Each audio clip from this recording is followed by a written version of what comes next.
chegou um mandado de citação criminal e nesse mandado de citação tem lá escrito: abre-se o prazo para que você apresente uma defesa prévia ou uma resposta à acusação, vai dependendo no caso ali do oficial de justiça vai entregar ou da pessoa, do servidor público do tribunal que fez, mas vai ser uma defesa prévia, uma resposta à acusação. Você está sendo acusado de um crime. O que você faz? Vou falar sobre isso, então fica ligado. Meu nome é Felipe Ribeiro, eu sou advogado criminalista. E hoje eu vou explicar essa questão aí para você. Mas antes, aproveita, se inscreva aqui no canal, curta aí o vídeo, para que esse vídeo aí possa se espalhar, né? Para mais pessoas terem acesso a essa informação. É muito comum que o cliente chegue aqui no escritório, tá? Justamente nessa parte. Às vezes já teve a parte de delegacia, se foi lá na delegacia, fez depoimento e tal, e você pensou, pô, não vai dar em nada isso daqui, seja um caso de violência doméstica, seja o que for. Você pensa, porra, não vai dar em nada isso daqui. Então, beleza. Quando você se depara com uma acusação, uma denúncia, o órgão acusador, o Ministério Público, te denunciou e o juiz, é claro, ele recebeu essa denúncia, né? Então já está ali uma ação penal na justiça e você recebe esse tal de mandado, né? Mandado. Então, o que você faz? Gente, nesse momento realmente você precisa obrigatoriamente ter um advogado. E o quanto antes, sabe por quê? Porque não é somente fazer uma defesa. Ele vai ter que, de fato, fazer a estratégia do seu caso. Vai ter que analisar o processo para ver se não tem alguma nulidade. Então, assim, e a atuação não somente nessa parte de defesa, né? Claro, a gente tem ali a parte de defender dessa acusação, mas essa é uma fase inicial, tá? Porque nesse momento você pode ter uma absolvição, que a gente chama de absolvição sumária, que é uma absolvição antecipada, tá? Ou pode ter alguma nulidade que é arguida, ou seja, você tem um processo penal que tem regras e as regras foram descumpridas. Então pode ser que você tenha um benefício por conta dessa nulidade, né? Que a investigação ou o órgão de acusação fez alguma coisa de errada, fora do procedimento certo do processo penal.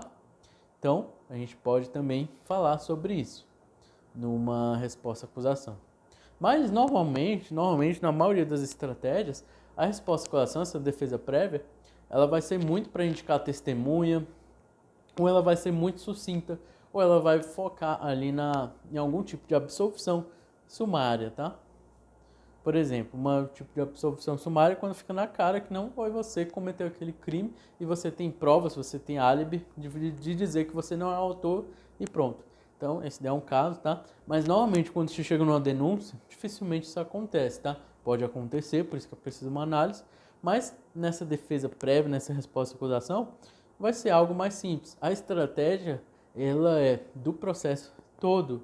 Ou seja, você vai ter que ter uma estratégia de um advogado, onde ele vai olhar, poxa, como que eu vou fazer essa audiência, que vai ter uma audiência, tá? Se você já fez depoimento de delegacia, você vai ter que falar de novo em audiência. Tá? E se você foi na delegacia e não falou nada, melhor ainda. Mas normalmente a pessoa fala tudo ou fala lá da forma que queria falar, com pressão ou sem pressão, sem advogado.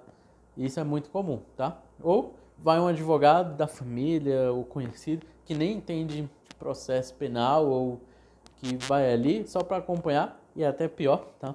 Se a pessoa vai ali para acompanhar e não toma as devidas providências, os devidos cuidados, não adiantou de nada, tá? Eu tenho até um vídeo que fala sobre isso para não cair em cilada na delegacia, então depois procura aí. Mas não vou falar sobre isso agora, tá? Mas tem dicas do que você fazer mesmo estando sozinho ou com advogado, porque você tem que saber que às vezes, que nem eu falei, às vezes é comum e como é de emergência, um advogado que não entende nada dessa parte e simplesmente passa. Mas, que nem eu falei, os clientes chegam aqui no escritório justamente nessa parte, que aí é onde que o calo aperta, né? Cara, agora não tem jeito, eu tô sendo acusado e vai dar ruim para mim. Então as pessoas chegam nessa fase. Então é muito comum a gente fazer uma estratégia justamente para atuação no processo, ver como seria a audiência. Nessa resposta à acusação, né? a gente normalmente, por que a gente não fala de tudo, não defende, não faz uma defesa plena sempre? Porque às vezes a gente antecipa a estratégia ou a tese de defesa. Então o Ministério Público, que é o órgão de acusação, ele já sabe qual vão ser os pedidos, qual a nossa tese. Então é muito comum que tanto em audiência quanto em outros pontos, ele vai olhar isso e vai já antecipar e vai, vamos assim dizer, né? Ele vai conseguir ter uma visão à frente. Isso vai prejudicar o futuro do processo. Então é muito comum que, se a gente vê que não tem algo que é de absolvição sumária, né, antecipada, se não tem alguma nulidade ali clara, que a gente deixa isso para depois. Porque em audiência pode ser que, por conta do que a gente falou, o Ministério Público faça perguntas que ele não faria. Então, o processo começa a ter mais munição, vamos dizer assim, né? Mais munição para o Ministério Público e o poder de fogo dele vai aumentando. Então, a estratégia de defesa é que o Ministério Público tenha menos poder de fogo. Então, eu quero que vocês entendam bem que o Ministério Público ele vai sempre buscar isso. Então, estrategicamente, às vezes a gente não faz isso. Então, é muito comum que o advogado também, que é inexperiente, ele não pensa bastante nisso. Então, busque um advogado realmente especializado, que vai pensar nisso, tá? E que te explique o porquê disso, qual a estratégia, o porquê sim, o porquê não, o que fazer, o que não fazer e os porquês, né? E é muito comum que você também queira falar o que aconteceu, tá? E é muito importante que você entenda que o que não está no processo não aconteceu, vamos dizer assim, né? Na verdade do processo ali, vale o que está ali. Então, às vezes a gente ouve a versão que você fala e também explica sobre isso e fala o que está no processo. E se não está no processo, às vezes a estratégia é não sempre só se defender. Às vezes a estratégia é atacar. Como assim? Caso de violência doméstica, por exemplo, às vezes tá tudo ali contra o homem. Então a gente tem que colocar provas a favor do homem. Às vezes até buscar uma produção de provas em outro processo, seja processo penal, seja processo civil. Então a gente tem que dar um jeito, tá, de produzir provas, porque senão não vai adiantar. O mais fácil é fazer a defesa. Vai chegar lá a acusação, vou responder, vai ter a audiência, tá? Aí tem o momento de alegação final, que é onde a gente vai redigir pela última vez ali a defesa, já com o que você disse, o que a vítima disse, as testemunhas disseram, né? E esse vai ser o momento final. Mas não é somente isso. Eu quero que vocês entendam que, às vezes, a defesa ela vai ter que produzir provas. Às vezes, no processo, fora do processo, não sei. Mas a gente não pode ficar na defensiva somente. Às vezes, a gente tem que ir para cima para produzir provas. Ou seja, eu vou falar, olha, eu tenho essas provas aqui também, eu vou colocar no processo aqui. Porque o que você está falando, às vezes, não vai para o processo. E às vezes o advogado ele fala, poxa, interessante, mas não tem como ir porque eu não vou provar, né? Aí às vezes ele também não quer ter o trabalho de provar.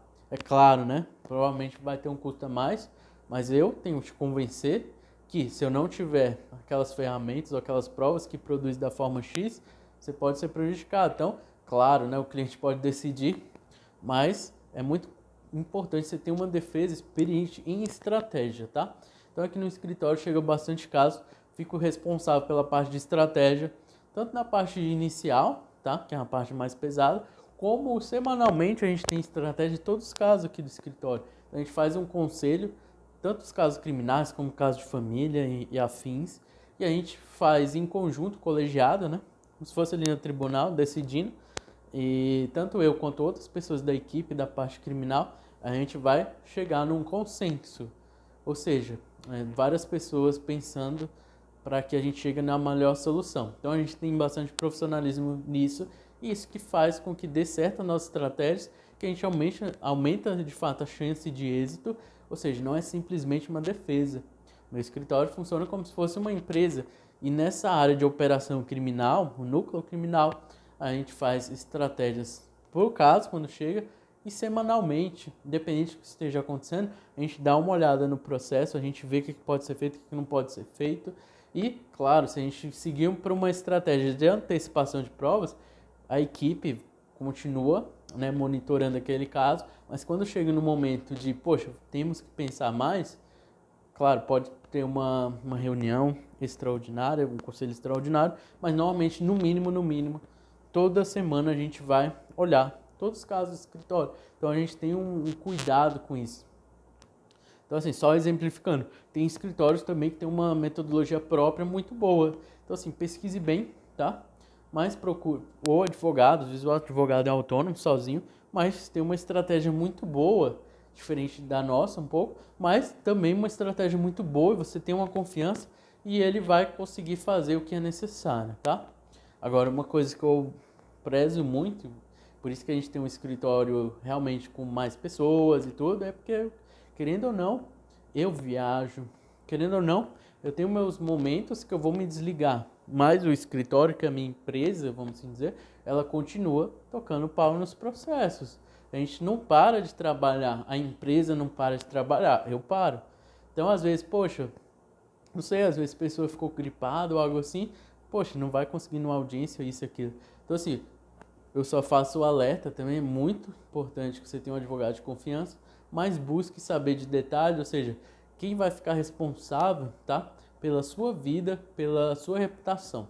Então, fica bastante ligado com isso, tá? Então é isso. Espero aí que tenham entendido e que, claro, a melhor parte, a coisa mais importante em tudo isso que eu falei é realmente a estratégia. Então, assim, você recebeu ali o mandato de citação, né? Esse temido mandato de citação, procurar o advogado de confiança mesmo e esse advogado tem que fazer uma estratégia. Se ele não falar de estratégia, se ele não falar nada desse tipo, como é a sua vida, desconfie. Então, a dica que eu falo aqui procure o advogado que vai buscar uma estratégia, tá? E que vai te explicar como tudo vai funcionar, né? O que ele vai fazer, o que ele não vai fazer e os porquês. Então é isso e fica ligado. Um abraço.